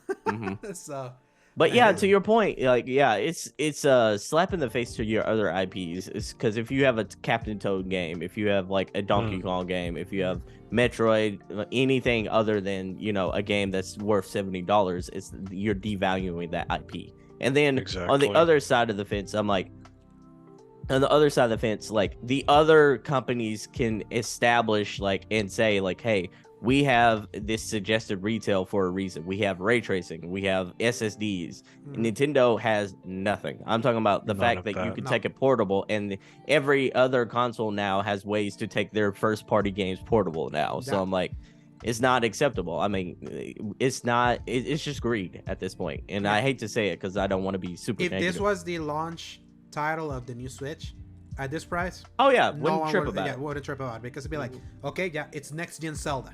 Mm-hmm. Okay, but this is not next gen Zelda. This is still the sequel to the game that launched the system 6 years ago, still in the same hardware, no hardware revision since then. That's what makes it ickier. And them trying to justify it in a way the other ones don't. And the worst part, they're gonna get away with it. I think about it like this. I'm like, if it's on the same hardware as the Nintendo Switch, basically as Breath of the Wild, this could hypothetically probably run on the Wii U. This whole game could hypothetically still run on the Wii U. Because that was a Wii U game. Yeah, exactly. That's what I'm saying. I'm like, so you're selling us a $70 Wii U game at this point. Yeah. But like always, Nintendo, they get the pass in the gaming industry, and it sucks. Also sucks that a lot of their games are really good also. So and that sucks also too. It's like it's that weird schism between the shitty business practices and their phenomenal first party. And that's what sucks. And now it's now the greed is overtaking. They better than make sure that game is running pristine. And it needs to be a 10 out of 10. If it's a 9 or 8, I'm like, I would almost encourage the discourse at that point, Then the thing is here's the thing, the creative community is so in the tank for Zelda. Is you can already expect this is gonna be a 98, 97 Metacritic with a bunch of 10 out of 10s. This is not even a game that I'm even anxiously waiting what critics are gonna say, because we already heard. We know what they're gonna say. Then we get into the problem of the way the internet's been, where if you don't give something the projected number it is, you get harassed and doxxed and bullied and stalked. So it's how much are you willing to kind of fight that versus just kind of go with the easy route and duck under the radar and get out of there? And it's just and then that's just disingenuous when it comes to reviews also. So that's why we love over there how we do it in season gaming. We wait to review until we get the games. Usually we get them right at launch, and then we review comes afterwards. We haven't been bought. So we know we haven't been bought. That's so funny. Yeah, because it's at that point it's they already got the reviews from the other ones. Ours is honest games journalism, our tagline there. So story number 4. Making Horizon Forbidden West DLC PS5 exclusive, let Guerrilla charge forward. Story by Jordan Midler. Guerrilla Games has discussed how making Horizon Forbidden West expansion Burning Shores PS5 exclusive has allowed it to get more out of the system. The expansion, which will be released in April, isn't coming to PS4 despite the base game 2022's Horizon Forbidden West being released for Sony's current and last-gen consoles. Speaking to the PlayStation blog, Horizon Forbidden West director Matthias de Jong said, "On Horizon Forbidden West, everything we added or increased was something we'd need to have a plan around how to optimize for PS4 as well. On Burning Shores, since we can just focus on PS5, we've been able to charge forward, and we're really excited about what we've been able to pull off in creating this stunning post-apocalyptic version of Los Angeles," which, by the way, is LA is already an apocalyptic landscape anyway, so that shouldn't be that hard. So, the young the young cited the detail in the open world as one of the advantages of making the expansion only available for PS5. The cityscape ruins of LA and its surroundings are highly detailed and require a lot of processing power as well as fast streaming technology to run properly, especially when the player is flying over the lands and can see a lot at once. One of the settlements is situated in and around those detailed ruins, and we were able to squeeze a lot of activity in there. Burning Shores will see Aloy explore a ruined version of Los Angeles. She will seemingly visit several landmarks, including the Hollywood sign, the Capitol Records building, and Venice Beach. The Young also teased a specific set piece in the expansion that will apparently utilize the PS5 hardware. Another notable one is a particular battle scene that requires a lot of memory and processing power. To achieve this grand vision, both technically and creatively, we definitely were thankful for the many advantages that the PS5 hardware brings. Guerrilla confirmed in December that it was planning to expand the world of Horizon with an online co-op project featuring a new cast of characters and a unique stylized look. This followed reporting from BGC that the Dutch studio was planning an online spin-off, in addition to a planned trilogy of Horizon games. So, this is the longest no shit. This is the longest, like, oh, of course. Yeah, it really is. Yeah, and this is kind of what I was saying. Like, I'll give it to Horizon Forbidden West, and the things that I can really praise that game for, like, even though it was a cross-gen game, it definitely didn't look like one. I feel God of War Ragnarok actually looked more like a cross-gen game than this one did. That's like the one thing that I will give Horizon Forbidden West over God of War Ragnarok, just like in visual quality. Like, remember when I was making the argument, Paul, that I was like, I hate that this isn't last gen, and then when I looked at it, you're like, you're crazy. It's like, look how great this looks. It's like, and then I think Horizon is the best looking game on the PS5 right now. I would agree. Yeah, for sure. I would totally agree. Yeah. And then, like, God of War Ragnarok is not that far behind, but it's still like, you can feel like it's been even Sony Santa Monica says, like, we maximize the PS4 with this. Mm-hmm. Like, we maximize this as a PS4 game. That's why, like, there's so many, like, crawling through the crevices and, like, the infinite, like, loading and different things. I would say Ratchet and Clank is the second best at this point. Like, Rift Apart is is probably the second best. You can even make the argument Ratchet & Clank is the best, but that's going to semantics. Like, that 4K, baby. Yeah, 4K is stunning in that game. 4K. 4K, baby. Yeah, but yeah. Now they're talking the big game. I can't wait to see that in the expansion, like how that looks. How is it going to be jumping forward? I wonder. Yeah, I like Horizon World. I'm excited for this. I'm excited for the fact that they're mentioning flying. I hated that flying was left so late in the first game in Forbidden West, especially how fun it is to fly around with the pterodactyl like robot. Easily the literal highlight of the game. and getting to have that maybe early on in the city of Los Angeles. Lasagna. Lasagna, I heard that too. I like that. I'm the like, city of lasagna. Somebody's hungry right there. Yeah, that's coming out midway through April, so it's like, as I wait for Jedi Survivor, I think this is gonna be what I will be playing, because nothing else what else is in April that you know, Sebastion? Lasagna. No, but let me think. I don't really think there's a whole lot of super big ones. I know Dead Island 2 is having very positive coverage right now, like in previews. But that's not gonna be like one that, unless like it's actually reviewing fantastically well. That's like, that game has been vaporware for so long.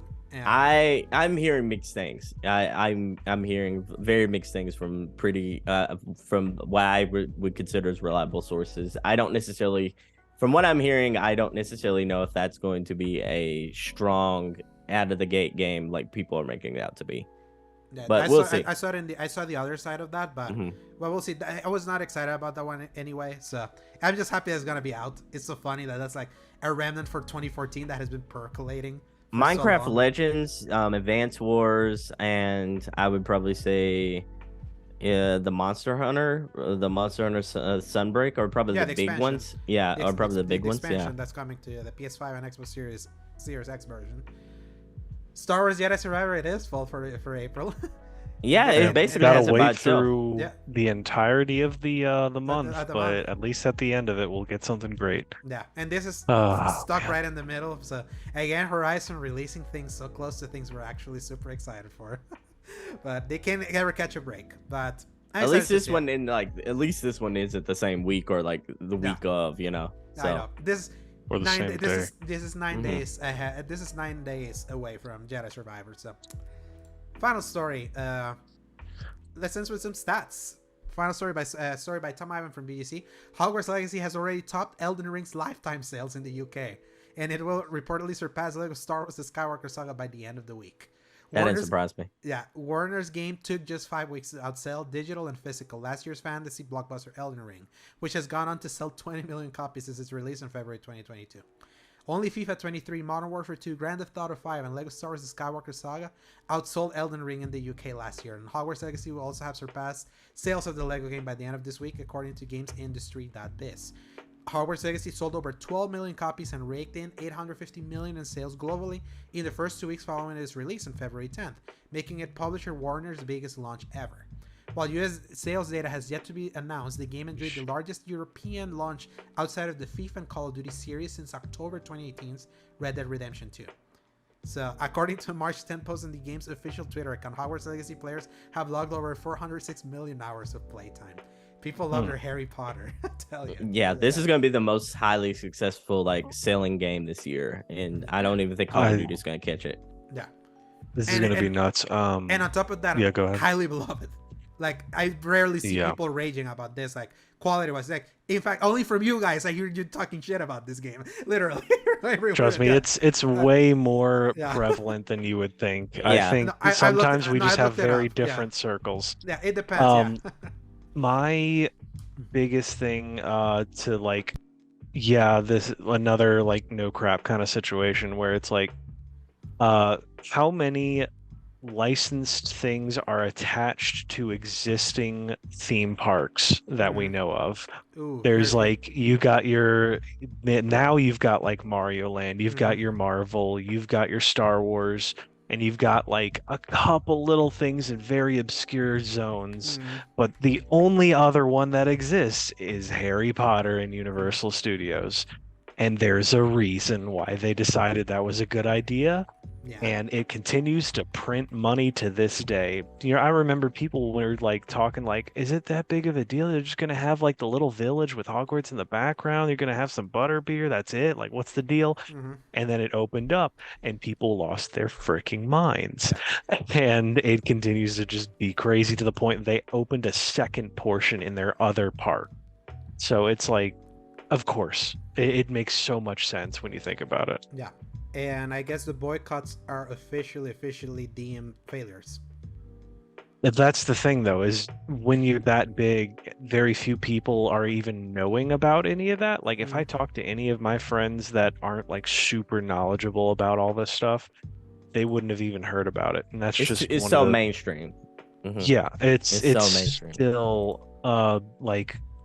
barely anybody hears about the way J.K. Rowling even talks on social media is the thing.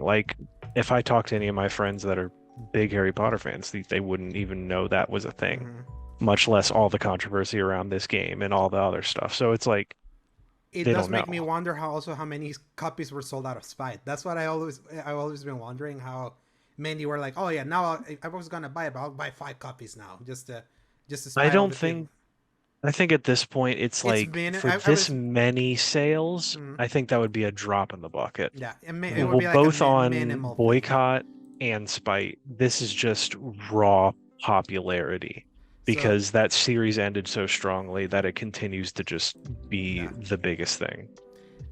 I just hope that this is a good lesson for many in regards to boycotts, and also a good lesson for WB games of what kind of games they should focus on. This is the single player. This is a single player open world game. It's tricky because then you're there's that lesson of, oh yeah, you've learned don't boycott things, where maybe it's maybe change tactics if that's the hill you wish to fight on. Yeah, do it differently instead of because I would say this was boycott by demonization in a way, and I feel as soon as you demonize someone just for the idea of trying to demonization, demonization, and I feel that's just prime for immense backlash, and I think that is what happened. On top of that, of course, this was always going to be big. It's freaking Harry Potter. It's there's a reason why David Zaslav, that idiot, wants to keep monetizing things that are clearly done. So, you and we're not really telling you how to vote or how to boycott things, but it is a thing to where it's important to vote with your wallet. If you feel strongly about something and it's very personal, you vote with your wallet. Yeah. But everyone has the total right to do what's right for them. Yeah, for sure, and I think that's important. Before we go with the next the final thing, I want to say, did you see what Greg Miller tweeted? Let me see it, because I assume it has something to do with that thing I just added. So did you just add it? yeah, I added it to our docket because I saw it. I was like, we have to talk about this because this wasn't in the Yeah. yeah. Let's try to keep it as concise as we possibly can. However, let's take a look. Look at Yeah, story so number. this has me curious. Yeah, so late adding story we're doing here. Story number 6 now. A story by Mac Ashworth from PlayStation Lifestyle. PlayStation has an exclusive Superman game according to Microsoft's lawyers. So, if this is true, I would be over the moon. I'm talking about hype. So everyone knows about this incredible PlayStation exclusive Superman game on PS5 and PS4, right? Well, no, we don't, and that's because it doesn't exist. Unfortunately, Microsoft's lawyers got their superhero spandex in a twist and likely confused Spider-Man with Superman, with the error popping up in recent legal documents. God of War and Superman are big PlayStation exclusives. That's what I said. The error appeared in Section 2.20 of Microsoft's response to the CMA's provisional findings, the public redacted version of which can be found here. Thankfully, the last son of Krypton's name is left uncensored, with the presumed typo standing out to any PlayStation fans. It's worth noting that Spider-Man appears 3 times in the document, with Superman only referenced once. Therefore, it seems like the mistake is just a typo. For those who saw Superman and headed straight to the PlayStation Store with the hopes of downloading an actually good Superman game, I'm afraid you've likely been bamboozled by a single typo. The next time you're guaranteed to see Superman popping up in a video game is as a villain in Suicide Squad Kill the Justice League, which could be delayed until 2024. Blue balls. Yikes.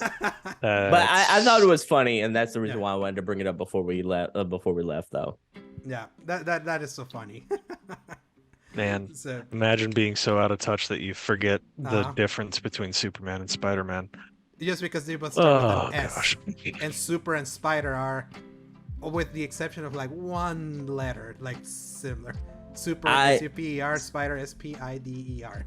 if they ever did make a Superman game and any of the PlayStation studios were doing it though, I'd be over the moon hyped. I'm talking about like it's static. Yes. And it would have to be Insomniac. I don't trust anyone else from like that's able to do like a superhero game justice like that. I wouldn't even care if it was the Days Gone people, because I'm like, that to me is better than Days Gone. I'm like, just at least somebody try it out again. We haven't had one since like this Nintendo 64. Try, people, try.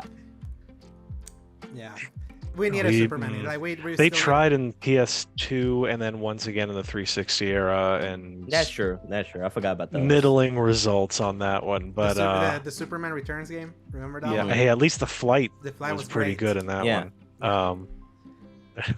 Hey, at least we can get another Iron Man game, right, Alejandro? Yeah. Hey, we're getting it. All right. Yeah, I'm going to read the game releases now. Yeah, go ahead. Yeah, so game releases from March 19 to March 25th, 2023. Go, Paul. We're going to get Remnant from the Ashes on the Switch for March 21st. Chia from PlayStation 5, PlayStation 4, and PC on March 21st. I know Sebastian's really excited about that one. Have a Nice Death, also Switch PC, it's finally here. March 22nd. Oh boy, here we go. Atelier, Rise of 3, Alchemist of the End, and The Secret Key, PlayStation 5, PlayStation 4, and Switch on March 23rd. Storyteller on Switch and PC, March 23rd. EA Sports PGA Tour, PlayStation 5, Xbox Series X and S, PC, March 24th. And Resident Evil 4 Remake for PlayStation 5, Xbox Series X and S, PlayStation 4, PC on March 24th, wrapping up the month. Yeah. I think there's more after that week, but... Yeah, technically there might be, but that's really all that most people care about. Yeah, the one obviously that I care about here is Resident Evil 4, but Tishia, just because I still have PlayStation Plus Extra, you do have Extra too, Paul. I'll try it out. I'll definitely try it out. Have a Nice Death. That's the one that you put in my radar, Sebastian. I'm gonna hear first. I want to hear how the game is. It looks great. It looks amazing. Like it actually the style looks great. I want to hear if it's good to also see if I want to dedicate some time, because it's still like as a true console pleb, I really want a console port for like PS5 or something, because I don't want to get it on Switch, and I don't play enough on PC, so I'm like, might hold out on that one, but I'm really excited for when that shows up. Yeah, I feel the same way. This is that's kind of why I need to hear that if it's this super amazing thing that is worth like jumping the hoops and getting it there, because I can wait. But the Chia is like just like a Stray. It was an extra. I'll definitely try it out. is But- free. Yeah, but RE4 remake, we got the digital deluxe edition locked and loaded, Paul. So Oh yes. yeah, Can't wait. I can't wait. All right. So, gents, that's it for tonight. So where can people find you, Paul? As always, y'all can find me at Dork of Art on Twitter or Dork of Art on YouTube whenever I decide to upload something too long for Twitter to handle. Sebastian, where can they find you? Y'all can find me at the Pro Nerd Report YouTube channel or the Single Player Experience podcast, the perfect place for single player gamers to find out about good single player games to play. And right now, if you want to, I challenge you, listeners, if you want to get the smacketh down laid on your candy ass, you can find me on playing WWE 2K23. Just bring it. Yeah.